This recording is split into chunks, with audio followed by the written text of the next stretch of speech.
Hey guys, welcome back to Beyond the Checker Flag. I'm Taylor, And I'm Izzy. and this is episode 13. Now, today we have a special guest. His name has been used quite a lot on our podcast in the past, so we're very excited. So, welcome, Maxwell Dodds.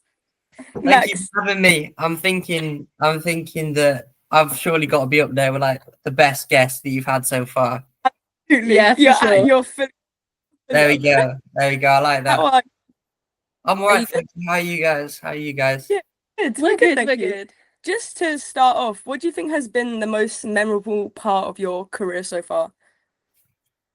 Oh, that's a good question. I think probably like the best moment that I've sort of thought, or like the best like period I sort of had, was like my period racing abroad or like racing in Europe, like karting.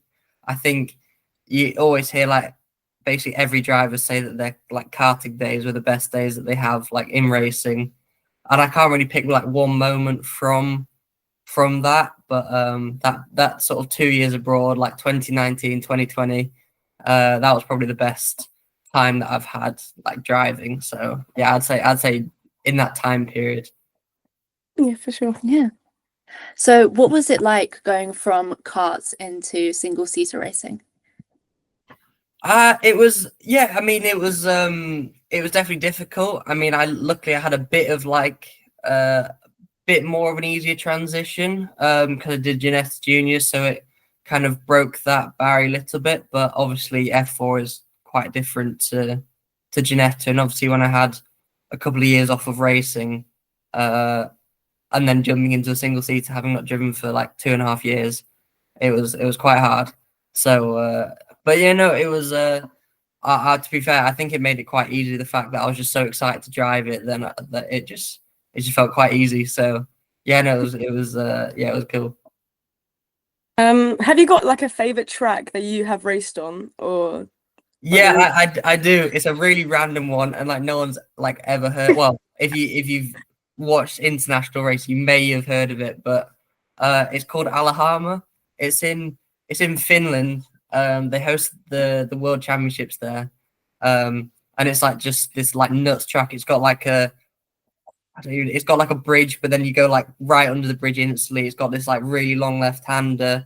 It has like a roller coaster over the track. The guy that owns it is basically just like a nutter, and he just decided to build like this theme park with a massive like racetrack in it. So That's it's so cool. sick. You have to watch so the video. funny. It's so cool. Yeah, we're definitely Absolutely. after. So what was the track which you found the hardest to race on? Oh, that is a great question. I'd say probably my like favorite UK track is actually probably the hardest one. I'd say Alton Park, like especially with when I did it in Giannetta's, like it's so small in comparison to like other tracks, and you're like so close to the wall all the time on the grass. There's like no runoff. I think it's just a track where you're like always on the limit of the people that are quick there are just people that are basically brave enough to push. So yeah, I'd definitely say Alton from the tracks that I've been to anyway. And obviously, you've done a lot throughout like the years. Have you had a favorite teammate that you've had throughout all your years of racing? Oh, Don't upset anyone. yeah, no, that was my thought process. That's why I just paused for a second to just have a think. I don't think I have like one teammate where I'm like, okay, that's my favorite. I've met like so many drivers through racing, and I think when it's your teammate, you don't really appreciate them as like being like your favorite teammate in the time, because obviously all you want to do is beat them really. So it's like, so at the time you're like, oh yeah, this person's all right, but can't speak to them too much because you got to make sure that you're beating them. And then afterwards you sound like, so yeah, I'm not gonna say one specific teammate. I'm gonna say very neutral. So what was the most challenging part of your career so far? I think for me that's quite an easy one. It was definitely my time that I had off from racing, and to be honest, this year has been difficult. My year in genetics was difficult. we basically struggled for funding when I did my year in Geneta. We didn't finish the season. And then after that, obviously, COVID came around, which was a difficult period for everyone. But for me, especially, it was difficult because I became really ill. So we then actually we got the funding back together for me to do racing. But I had long COVID. I was basically in and out of hospital for about a year and a half. I had to like relearn how to sort of walk as well, which was a bit of a thing that people didn't really know about me. Because I basically I became like really weak in like my arms and legs and stuff. My parents had to like help me eat and all type of stuff. So it was quite a mad period. So that was definitely the hardest period, especially when you're watching people sort of progress so quickly. Because some, like, as you can tell, you guys watch racing a lot, that it progresses quite quickly.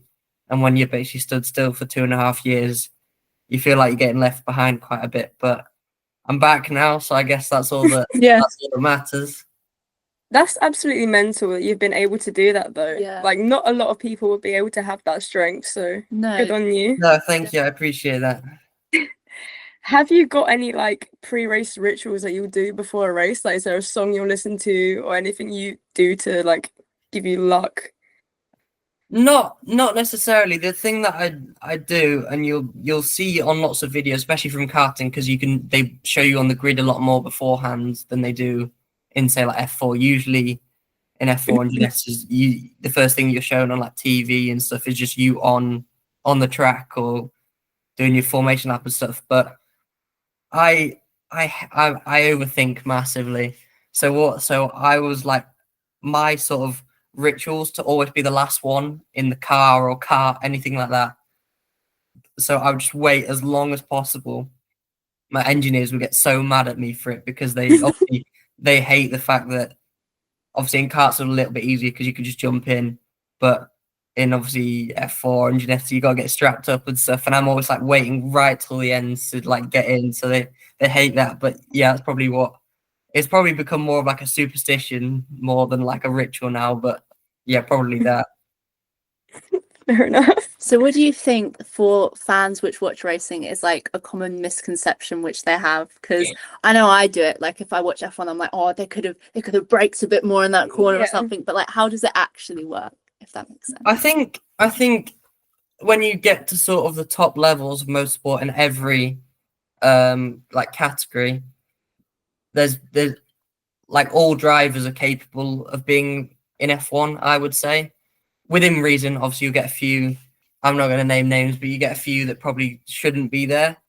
But most drivers, when you sort of get to the top tiers of any form of motorsport, probably are good enough to be in F1. And I think people seem to be very quick to jump at drivers who don't make it and just say that they weren't good enough. And not really have much of a reason as to why. And F1 especially is very political. And there'll be some drivers that may be slightly more deserving but won't get the seat because there's other drivers whose face fits slightly better, or the team need a certain driver profile, maybe for sponsors or stuff like that. So just because a driver hasn't made it to F1 or only had a short period of time in F1, it doesn't mean that they aren't good enough to be there, sort of thing. Yeah. And how has it been like growing up racing in comparison to probably growing up like I have without racing? Yeah. Yeah, I mean, I think it's probably like the most privileged. I mean, I'm so grateful for like the opportunity that I sort of had to be able to do that. I mean, it is weird. It's such a weird feeling because you're like always. That's just always in your thought train because it's such a sport where you've just got to be on top of it all the time. I remember racing, especially when I was doing racing in the UK, like 48 weekends a year. So you just like literally be doing it all the time. And at the time, it did feel like, oh my God, this is mental. But when you then start traveling abroad and you're doing race against some of the best drivers in the world, it's just, it's nothing really compares. I just hate having to catch up on like schoolwork and stuff. That's in comparison. So was that difficult trying to like balance racing and like? Oh yeah, it's horrible. Luckily, I think pre A levels, it wasn't too bad. Like for GCSEs, I found it fine. But yeah, I know that a lot. Well, almost every driver doesn't go to school. There's not many that go to school. I mean, if I look at sort of the maybe not the F4 grid, but the F3 grid, F2, from there upwards, they don't go to school. So it's yeah. I mean, I was fortunate enough to be able to manage, and I'm obviously at what you can see now. I'm at uni, so I'm managing to stay on top of it just about. But it's all right. They ask what degree you're doing out of curiosity. So I'm doing it's kind of like material science. It's the course is called automotive materials, so it's like material science specifically for cars. But I really wanted to do like automotive engineering, which of course they do here at Loughborough, but I didn't get the grades. So for reasons maybe that were my fault, but yeah. No.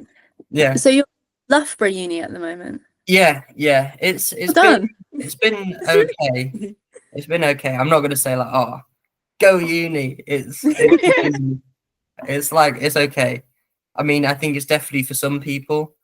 For me, especially like growing up with racing, I've always been a bit more like focused, and yeah, it's definitely for people that maybe, especially the first year, is a little bit less focused than that. It's probably the best way to put it. I'm not going to try and have a go at people for their lifestyle, but yeah. Yeah. And like in the F4 paddock, your friend group became quite like a known thing. Obviously, with Joel, Mika, Rowan, and Leo. How did you like meet them all, and how did you guys kind of become friends? Yeah, it's a weird one, to be honest. I don't really remember. I mean, I remember. So me and Joel had known each other for a while. We were quite good friends when we were racing in Europe. So me and Joel had known each other before. I also knew Leo from before, just from racing in the UK. But I hadn't seen him since he was like 8 years old. So it was kind of a bit different to now. Mika, I became friends with kind of through Joel, and also from recommendation from Alex Dunn's mum, which is really, really random. Because the UK karting scene was like very tight knit. Like all the mums sort of knew each other, and Alex's mum is good friends with my mum, and obviously Alex and Mika knew each other well from when they did F4 together. So Alex's mum was like, "You need to go make friends with Mika." I was like, "Okay, I will do then." I can really not say, but yeah, I'm glad I did. And then Rowan I'd sort of known as well from the karting paddock, but we weren't really sort of close like that. And we just kind of all like grouped together, really. I'm not quite sure how it happened. And then Berg I just became friends with through Mika, but Berg's a different breed. I love Berg, but he's a different type of guy. Yeah. And obviously I don't know if this is like a recent thing, but I've only seen it recently. You're streaming. Doing streaming, did you expect it to become such a regular thing? Like people actually asking for it? No, I'm not gonna lie. I did it because I remember speaking to my dad and just being like, God, like the sim stuff is so boring. And people like absolutely love it, but I just say like, oh Dad, this is like I love my sim. I'm so like thankful that I have it, because especially when you have certain things that you need to train, like especially for the tests I just did this week, like it's so good. I just basically sat on it like all day. But then I was like, oh, I've got to have some entertainment. I'm the type of person where like to function I need like music on in the background, or it can't be silent. So I basically was like that, but with streaming. But for how like quickly it sort of grew, because I don't have like, especially in comparison to a lot of drivers, I don't have like a massive Instagram following. Like I've got more than people would say is like a normal amount, but it's not a big following, so it kind of happened really quickly. And and my TikTok as well. Like I didn't have a massive following in comparison to what I thought would be required to like get it started. But I'm to be honest, I'm really glad I did it. Like I really enjoy doing it. Yeah, no, it's good. I've managed to build a nice community quite quickly, which is kind of strange because usually with that you don't really know people for quite a while. But I feel like I've become friends with like everyone that's on my stream, which is a little bit strange. But it's I'm glad that it happened. So Yeah, to be fair, because it is like the same people. It's very rare that like a new person will join. It's always like the same group of like 20 people. yeah, Which yeah, is, that's what I mean, which is like strange. I've managed to build like an audience really quickly, and now it's just the same people every stream. So it's like, do you know what? I have to bring something up. oh no, I I was doing my research on you the other day, and I found a video on YouTube of you when you were younger. oh, oh, And like it's not like I had to search deep, it's the first video that comes up when you type in your name on YouTube. yeah, And it was I showed Isabella, it's literally the best video ever. It was you singing, I think it was Twinkle Twinkle Little Star. yeah. Are you aware of this video? No, no, Are you not? I do know, I do know of the video. I am aware of the video. But It's I had to bring it up because it's the best thing ever. I honestly love it. That is amazing. Yeah, like I find it quite funny now watching it. My only issue is that if for some reason my streams end up becoming a lot bigger than they are, and that becomes a thing, I don't think it'll be that funny later on down the line. It's quite a funny moment, but maybe not for long. No. Yeah. So, apart from your ultimate dream of evidently performing through your amazing singing, what is your dream for Oh my god, my singing is so bad as well. It's really not. It honestly could be so much worse. Okay, sorry, go on. What did you say? What's the question again? I said, what is your dream for your racing career? Like, what is your ultimate goal? I honestly have no idea. I mean, the thing for me is that I've always been quite I don't know what the best word for it is. I've always been a little like maybe a bit pessimistic. I've always tried to not take it for granted too much because I've sort of spoken to drivers who did, and it's come back to bite them a little bit. And especially when I have friends that aren't racing now and stuff like that, I think I just try and take it sort of year by year and just enjoy what I'm doing. And that's been quite a new like revelation for me, because I think in the F4 this year, I'd probably say it's like the worst year I've had in terms of enjoyment. At the start of the year, I like loved it. I was so glad that I was back. But I think I expected a lot, and we didn't do enough preparation, and it just didn't turn out the way I sort of wanted it to be. And to be honest, I just want to sort of prove to people that I should be at the front. And it's been a long time since I've sort of been given the opportunity to do so. Luckily, next year looks like it may be a year for me to do that, but I'm not sure. So I mean, with the current route that looks like I'm going, it's probably going to be something like some high end sort of sports cars or WEC or something like that. But you never know in this sport. I mean, I'll see what happens. I just take it sort of race by race and just try and enjoy it. Yeah. Have you got like a first memory that you have of racing? Like how early is that? Oh, I mean, I don't know if I have like one specific moment, but I do remember like doing tests at like Rowra when I was maybe like 6 years old. It's a track in the Lake District, and my this is a bit of an embarrassing story from my dad, but I guess this is the commitments we go to in racing. I remember I hated the wet when I was younger, and I think probably now I'm a better driver in the wet than I am in the dry. I mean, all this season I've been praying for it to be for like wet every race. And I used to be at Rower when I was like 6 or 7. I'd be bawling my eyes out because it's so cold and wet, and it would be like December. I remember my dad like walking onto the track, like stripping off just into his pants to like prove to me, like just to keep going, because he can be like stood when it's like freezing cold for me to like practice. Which hopefully, if my career goes how like I want it to, it could be quite a good story later on down the line. Yeah. But like motivation. That's great. That's really nice, actually. That's so sweet. And to be fair, with this British F4 season, I feel like it has rained like quite a bit. At least the races that I went to. No, for real. I get a snap from Taylor at the races and she's just wet. And I'm Yeah, like, no, I mean every weekend it was wet at some point. I just always wanted to be wet in qualifying, and it seemed to never be wet in qualifying, and then pour it down in the races. So yeah, I mean like I said, I was just praying for it wet every weekend. Like at Zandvoort, I was so happy when it rained because I was like one of the only drivers that didn't do the preseason test. Because the preseason test was in like February, and at that point I was just doing A levels, just revising and stuff, so I didn't even think I was driving. So I was like, oh, right, Zandvoort's gonna be shit because obviously I haven't done it, and everyone else has been here. And then obviously it just poured it down, and I qualified third, so I was like, yeah, that's not too bad. We'll take that one.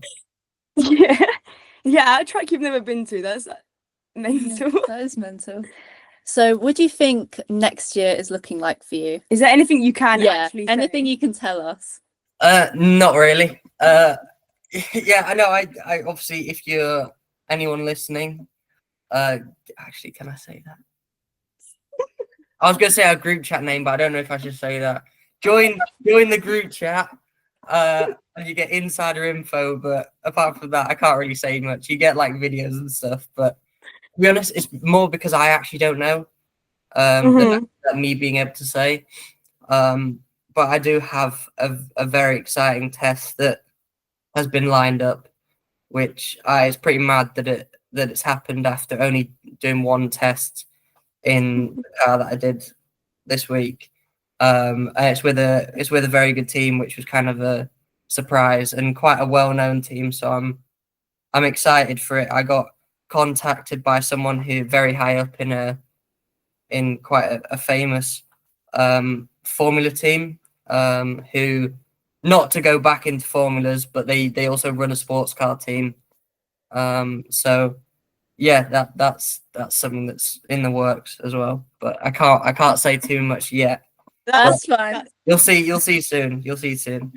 Yeah. And like looking back at British F4, what was your relationship like with your teammates?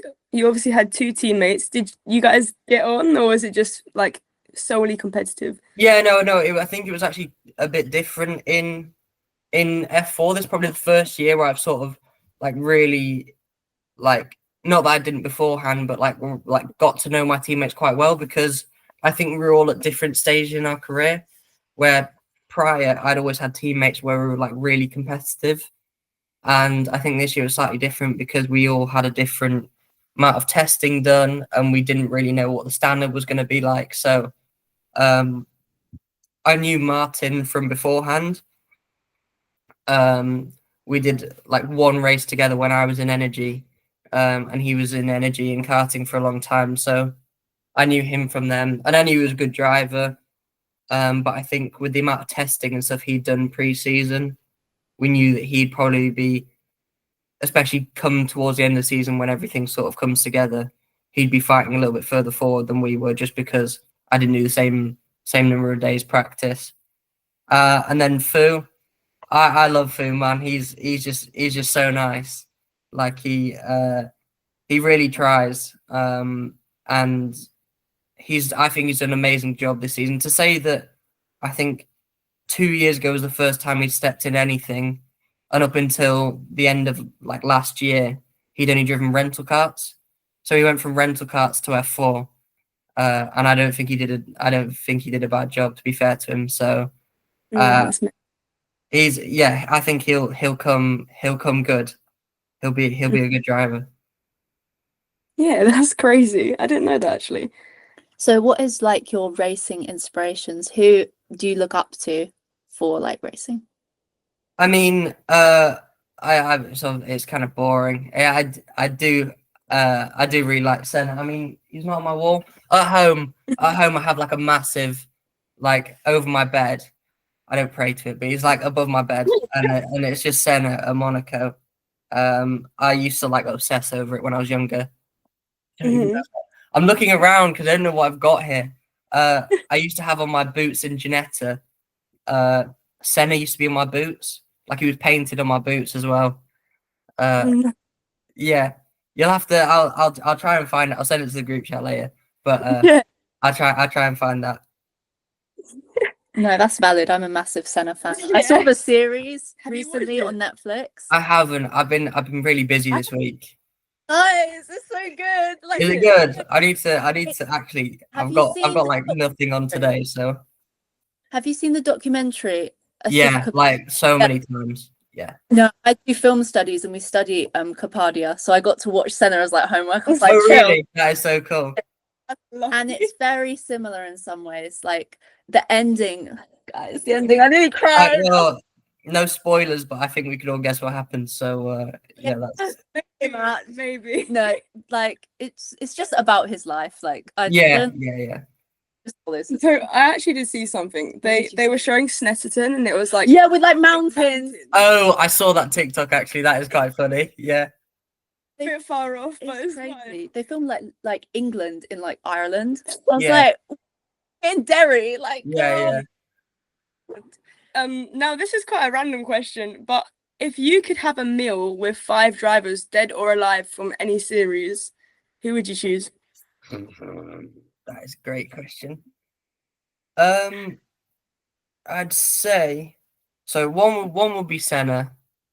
I'd say one would be Jim Clark, because I think that he's like probably the rawest sort of talent that F1 has like ever had, and up there we're one of the best in terms of just how good he was in comparison to other people. Because I hate comparing drivers from different generations because you can't really do it. Yeah. So that's 2.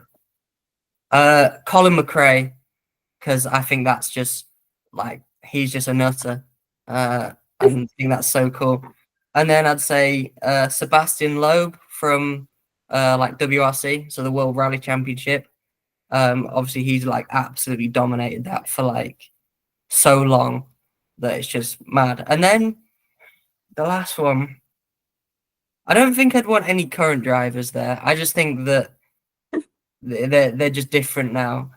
Everyone, they're like superhumans. Where back in the day, they used to be a bit. James Hunt would be funny to have there. Yeah, he could teach me some things as well. Non-racing, maybe he could help me out. Next question. Well, the next question is your favorite driver of all time, but you've kind of I think you can already say that. Yeah. I think you got the gist of that one. Yeah. Taylor, your question. I've been asked to ask you a question. No, go for it. I mean, I probably will answer it. It's not racing related. That's fine. Actually, it's a brilliant question. But if you were a vegetable, what vegetable would you be? I have one in mind for you, so I'm gonna see where you go with this, and see whether we're on the same path or not. That's a new one. That's the first thing. That is a new one. I don't really eat vegetables, so I can't really think of like I like terrible. I need to eat more vegetables. Maybe like I really like sweet corn, so I'll go with sweet corn. Yeah, fair enough. Do you know what? For some reason, I thought you gave like parsnip vibes. Fair. I don't know what to respond. Like, yeah, okay. Good for you. Maybe. I don't know. All right, that's kind of brought us to a strange end. But Max, thank you so much. That's a great end. That's a perfect end. Thank you so much for joining us today. It's honestly been a pleasure. No worries. It's been good fun. I've enjoyed it. Okay. Thank you so much. We will see you guys in the next episode. Okay. Bye. See you later.